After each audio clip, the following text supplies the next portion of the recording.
his original reason for coming to the U.S., and many experts believe that speech could be the most important of his trip.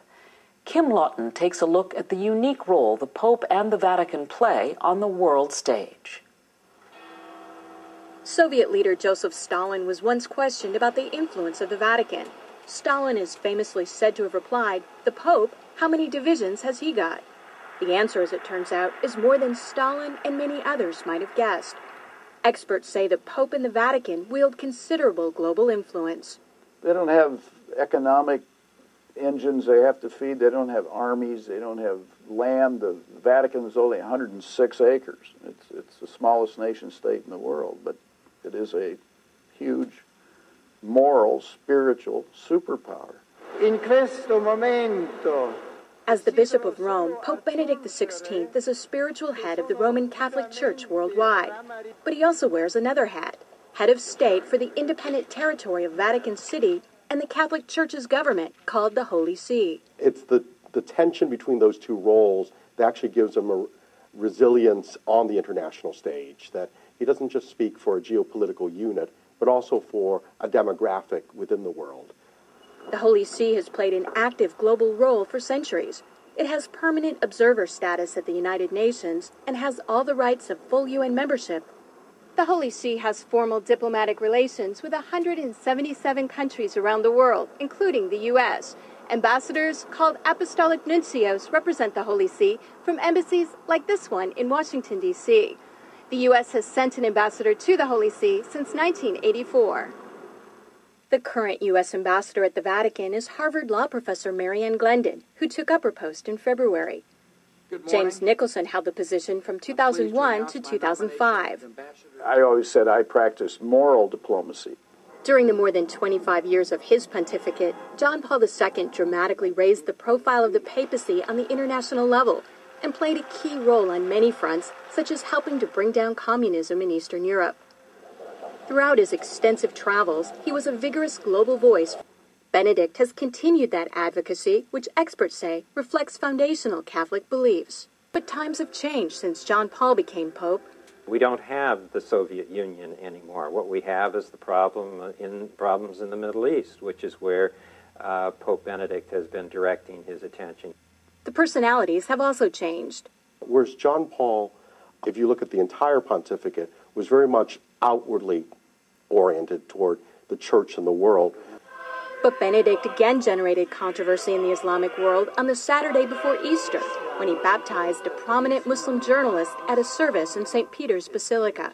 He's also been quietly working to establish relations, something that was not possible during the last papacy, largely because of John Paul's role in the fall of communism in Poland. The Chinese obviously didn't want John Paul II running around China doing the same thing. Most of the time, in places around the world, Vatican diplomats work outside the spotlight, where experts say they often have an advantage. Some question how much government leaders of today truly listen to what the Pope has to say. And that, observers say, is a moral authority that can't be measured by economic strength or military divisions. A moral authority Benedict hopes to draw upon when meeting with U.S. officials and speaking before the United Nations. I'm Kim Lawton in Washington. A lot of good Christians in Roman Catholic Church, notice Catholic Church, but unfortunate because they don't understand the history of their church. This is the pagans that during dark ages, Constantine was the one who united his own people, them pagans, to Catholic Church. And when they unite in the church, because, there was statue worshippers, idols. So when they brought their idols, notice statues in Roman Catholic Church, they began to name them. Instead of Jupiter, they call it Peter. And it's so sad that they give them a lot of Christian names. And they bow down, sometimes they kiss, they worship. But to change the name, that doesn't mean the idol is changed. Friends, so when they take leadership in the church during dark ages, they change rules in the church. And they come up with a lot of traditions because they can't go by Bible rules.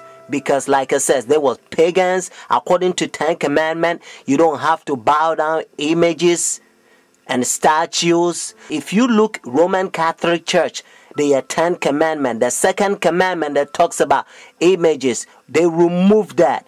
And then the 10th commandment, they spread, then they put one in the second. And one of the things that they also did, they persecute a lot of Christians that they protest against their paganism and their traditions.